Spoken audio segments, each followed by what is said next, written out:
I'm in my living room right now, actually kind of the dining room, living room, because the light in my kitchen is so bad that anytime I'm doing any cooking, I have to bring everything over to the one light that leads out toward our patio area. So I don't know what I'm going to do. If there are any video lighting aficionados out there that want to give me a little help with this, I would be all ears.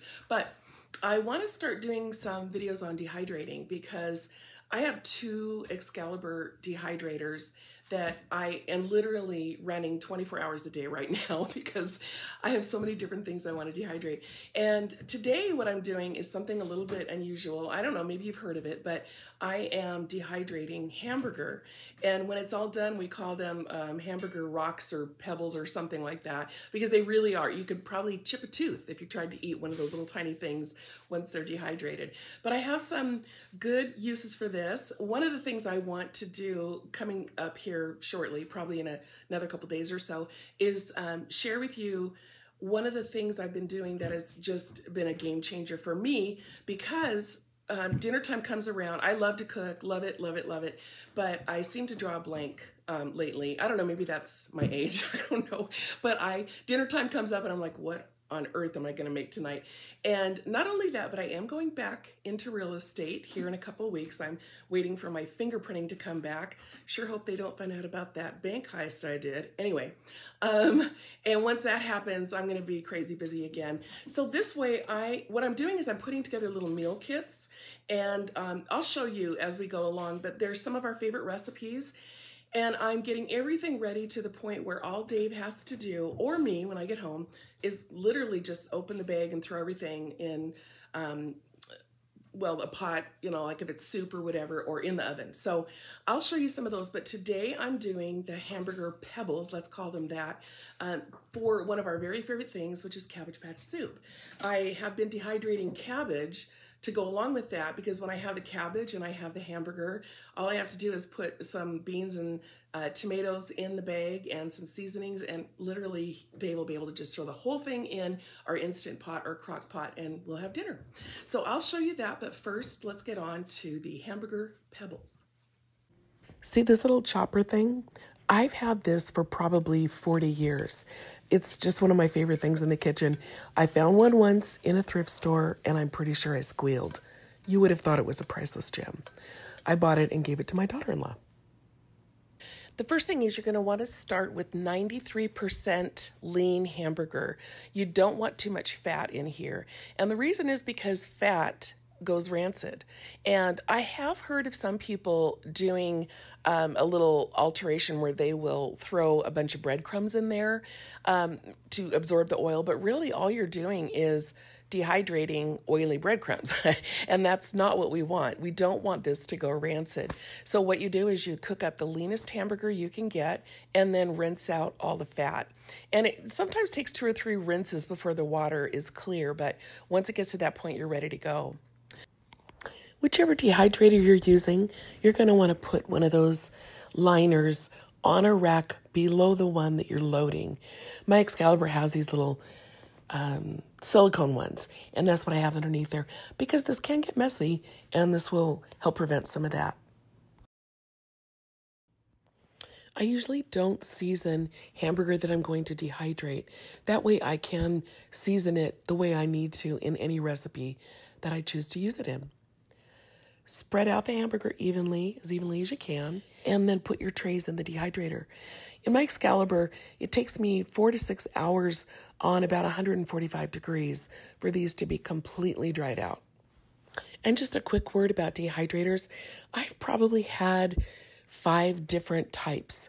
I started out by buying one very industrial looking dehydrator from someone that I worked with. His dad made it in the back of their house in his shop. And it actually did look like something that he just welded together one night, but it worked.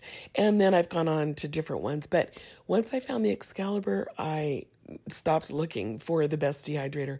I absolutely love it. So much so that I have two.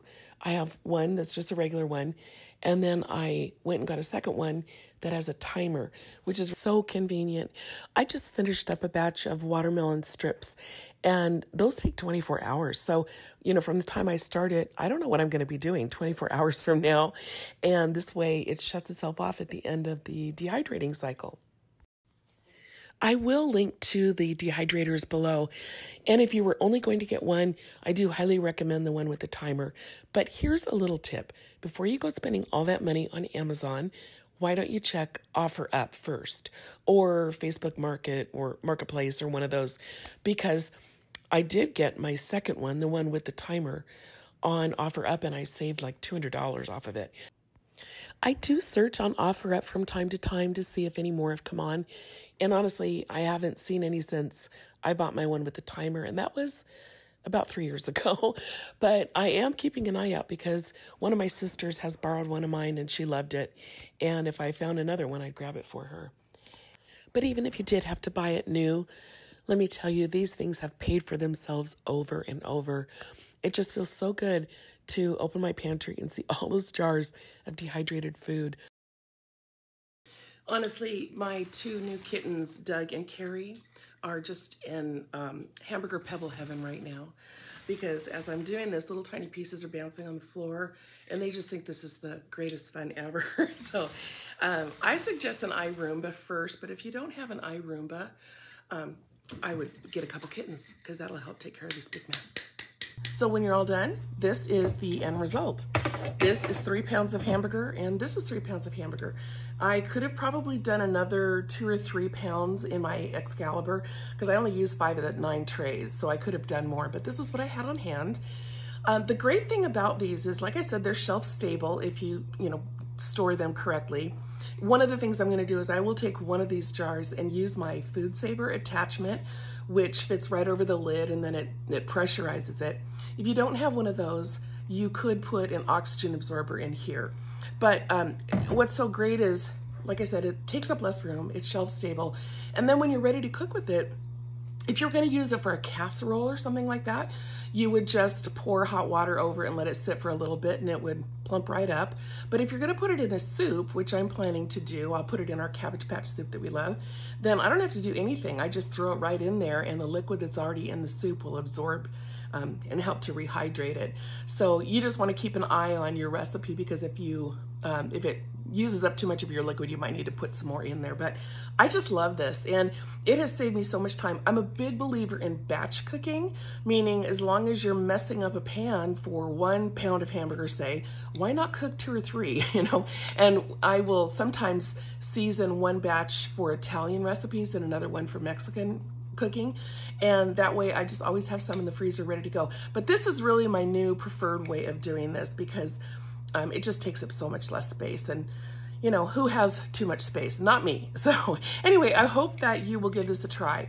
Let me know if you do. I'd love to hear your results. Thanks. Talk to you soon.